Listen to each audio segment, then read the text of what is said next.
Oo, bir evle soktu hadi. Gelen. Aha. Bu büyük hele. Vaysana. Yehetten çok kolay. Çok. Aha. Çok köşkün usta. Bunu. Karık güne. Aymanabın. Oto ne uğrattı?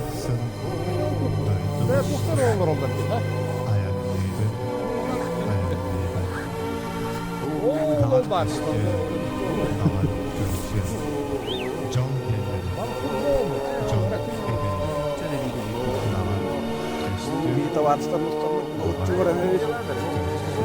Bu var bu.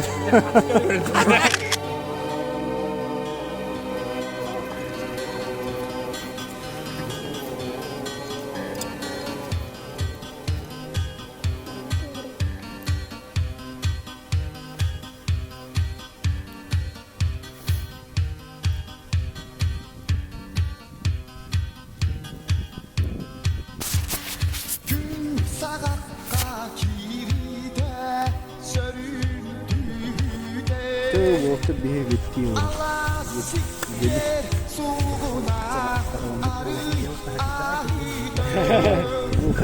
Bu yara soruyor bu.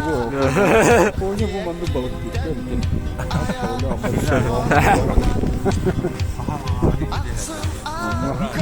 Bakalım, evetten ben bizde balık değil.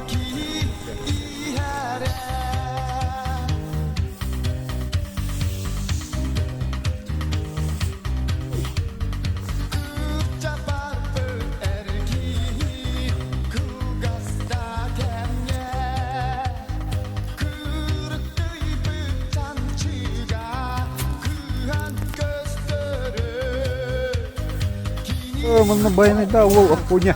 Çok iyi gitti. Öyle durma mı vurdu? Güzel bakın. Güzel bakın. Balık. Hortum balık. Bak kaçayım. Bak.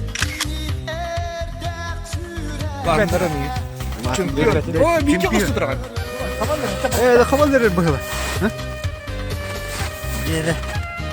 Bada. Polis.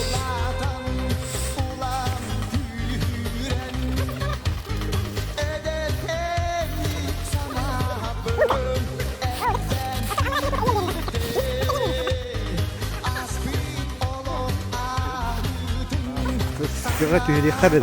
Bu balık seyri ulan bollu hatta. Dere doğur balık bilene de. Kanlı var ya. Bu da. Doğu bu kakınaydı. Ha, ite yine tuğra atın.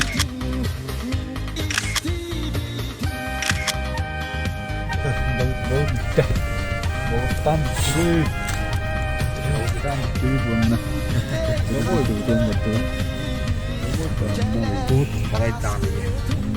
Balık